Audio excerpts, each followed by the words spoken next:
৭ই আগস্ট গাজীপুরে সাংবাদিক আসাদুজ্জামান তুহিনকে প্রকাশ্যে হত্যা করা হয়। সেই নৃশংস হত্যা ও আসামিদের ফাঁসির দাবিতে নারায়ণগঞ্জ সদর উপজেলা প্রেস ক্লাবের আয়োজনে ১১ই আগস্ট সোমবার ঢাকা নারায়ণগঞ্জ লিংক রোড জেলা পরিষদ মানববন্ধনের আয়োজন করা হয়। উক্ত আয়োজনে সকলেই সংক্ষিপ্ত বক্তব্য রাখেন। মানববন্ধনে উপস্থিত ছিলেন নারায়ণগঞ্জ সদর উপজেলা প্রেস ক্লাবের সভাপতি নাবিলা শারমিন, সাধারণ সম্পাদক জিহাদ হোসেন, মোহাম্মদ ইব্রাহিম হোসেন, সাথী আক্তার, রুহুল আমিন মণ্ডল, মোহাম্মদ ফারুক দেওয়ান, মেহেদী হাসান অপূর্ব, মোহাম্মদ সানি হোসেন, শামীম হোসেন, দোলা দেওয়ান, মোহাম্মদ সুমন হোসেন, মেহেদী হাসান জুয়েল সহ সদর উপজেলা প্রেস ক্লাবের সকল সদস্যবৃন্দরা। উক্ত মানববন্ধন শেষে সকল সাংবাদিকরা আসাদুজ্জামান তুহিন হত্যার দাবিতে ঝটিকা মিছিল করেন। আরে কেন ভাই আমরা চাঁদাবাজ হবো? আমরা কি আপনাদের গোলামি করার জন্য এই পেশাটা আমরা বেছে নিয়েছি? আমরা আপনাদের গোলামি করার জন্য এখানে আসিনি। আমরা কুকুরের মতো 10 দিন বাঁচার থেকে সত্যটা তুলে ধরে একদিন বাঁচবো।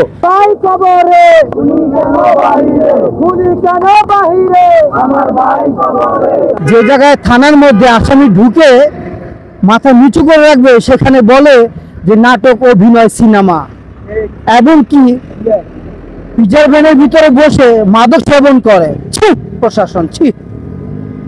এ হচ্ছে আপনাদের আইন কানুন। এই যে গণমাধ্যম কর্মীদের অযথা হ্যারাসমেন্ট করা, মামলা করা, বিভিন্ন ধরনের নাজেহাল থেকে বারবার বিভিন্ন দপ্তর থেকে বলা হচ্ছে যে মামলা করা যাবে না, হামলা করা যাবে না। আদৌ কি এটা মানে সরেজমিনে কি এটা সম্পন্ন হচ্ছে না? দিনের পর দিন সাংবাদিকই নির্যাতিত হচ্ছে। কেন নির্যাতিত হচ্ছে জানেন? আজকে একটা বিএনপির কর্মীর গায়ে হাত তুললে 10টা বিএনপির কর্মী চলে আসে। আজকে আগামী ভবিষ্যতে আওয়ামী লীগের উপরে হাত তুললে সারা দেশের মানুষ বিক্ষোভ শুরু করে দিত, কিন্তু আজকে সাংবাদিকের গায়ে হাত তুলে কেউ কখনো বিচার চাইতে আসে না। যে কাণ্ডটা আপনারা দেখেন, সাংবাদিক যখন একজন সন্ত্রাসের বিপক্ষে বা একজন নেতাকে ভাই বলে রাখবে, তার পক্ষে একটা নিউজ করবে, তখন সেই সাংবাদিকটা কিন্তু ভালো। আর ওই সন্ত্রাসী যখন একজনকে জুলুম করবে, তার বিপক্ষে গেলে কিন্তু সেই সাংবাদিকটা হয়ে যায় কি চাঁদাবাজ। আজকে প্রকাশ্যে তুহিনকে হত্যা করেছে আমাদের সহকর্মী সাংবাদিক ভাই। আমি এর বিচার চাই আইনগতভাবে। প্রশাসন যেন অতি দ্রুত আরো যারা বাকি আছে তাদেরকে গ্রেপ্তার করে, আর এটা কোর্টের মাধ্যমে বিচার গেছে, অতি দ্রুত যেন ওদের বিচার হয়। আমরা ফাঁসি চাই। যদি ফাঁসি না দেওয়া হয়, সামনে আরো বড় কোনো ঘটনা ঘটাবে। কোথায় নেতারা, কোথায়? যে সকল নেতাদের জন্য আমরা মাথার ঘাম পায়ে ফেলে সংবাদ সংগ্রহ করি, তাদের জন্য তাদের পক্ষে কথা বলি, তখন আমরা খুব বাহবা পাই। এই সাংবাদিক অনেক ভালো, সেই সাংবাদিক অনেক চৌকস সাংবাদিক। আজকে আমরা কেন রাজপথে নামলাম? আমাদের কেন জীবনের নিরাপত্তা নাই? আজকে আপনারা চাঁদাবাজি করবেন, আপনারা হত্যাযোগ্য করবেন, আপনারা রাহাজানি করবেন, আপনাদের কুকুরটা তুলে ধরতে গেলে আমরা খারাপ হয়ে যাই। আপনারা করেন না, আপনারা না শুদ্ধ হয়ে যান, আমরা আপনাদের ভালোগুলি লিখবো। আপনারা অন্যায় করবেন, আমরা লিখতে গেলে আমাদের দোষ হয়ে যাবে। আমাদের কলম তো স্বাধীন কলম। আওয়ামী লীগের সময় করতে পারিনি, এখন করতে পারবো না। ডক্টর ইউনূস তাহলে কেন এসছেন? ডক্টর ইউনূসের কাছে আমার প্রশ্ন, আপনি তো দেশের শাসন দেওয়ার জন্য এসছেন, দেশের সংস্কার করার জন্য আসছেন না। আজকের সাংবাদিকরা যখন সত্যের কথা তুলে ধরে, তখন থেকেই সাংবাদিকের হত্যা হয়েছে।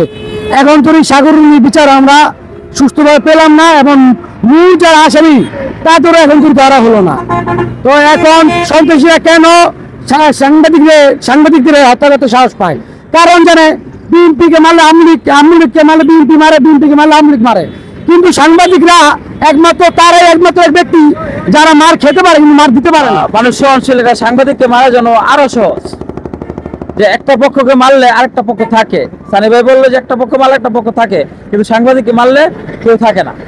কিন্তু বিপদে পড়লে যখন একটা মানুষ অসহায়, তার সাথে দুর্নীতি হচ্ছে, তখন ওই অসহায়ের পক্ষে কিন্তু একজন সাংবাদিকই দাঁড়ায়।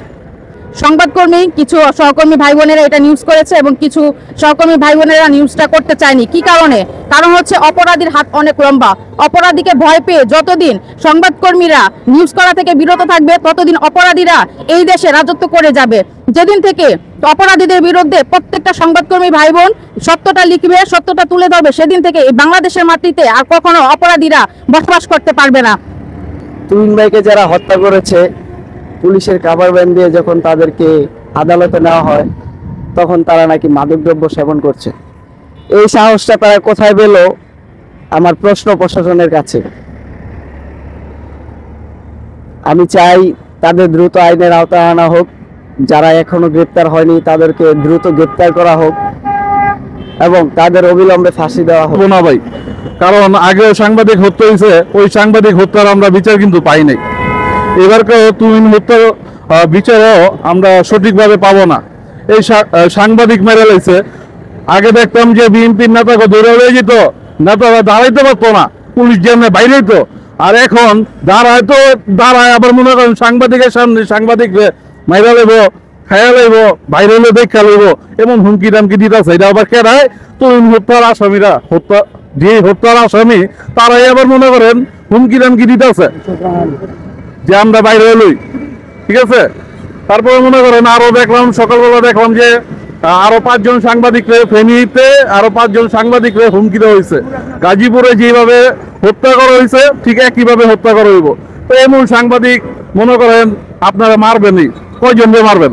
তিনি এখনো হাসপাতালে মৃত্যুর সঙ্গে লড়াই করছেন। আরেকজন সাংবাদিক যিনি আসাদুজ্জামান তুহিন ভাই, তাকে দেখা গেছে পুলিশের সামনেই ওপেনে জবাই করে হত্যা করা হয়েছে। তাহলে আমরা জানতে চাই এখানে পুলিশের ভূমিকা কি ছিল। আজকে মুরাদনগরে একজন সাংবাদিকের উপর হামলা হয়েছে। তাহলে বাংলাদেশের যারা গণমাধ্যম কর্মী আছে এবং সাধারণ জনগণ আছে, তাদের নিরাপত্তার জন্য বাংলাদেশের বর্তমান অন্তর্বর্তীকালীন সরকার কি ভূমিকা রেখেছে? যদি আমরা কখনো কোনো নেতার বিরুদ্ধে নিউজ করি তাহলে আমরা হলুদ সাংবাদিক হয়ে যাই, চাঁদাবাজ হয়ে যাই।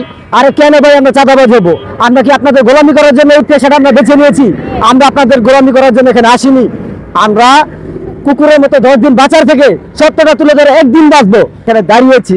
যদি আমাদের দাবি পূরণ না হয় তাহলে আমরা এই আন্দোলনকে আরো বৃহত্তর পরিসরে নিয়ে গিয়ে আমরা বড় করে আন্দোলন করব। আমাদের আন্দোলন চলছে এবং চলতেই থাকবে।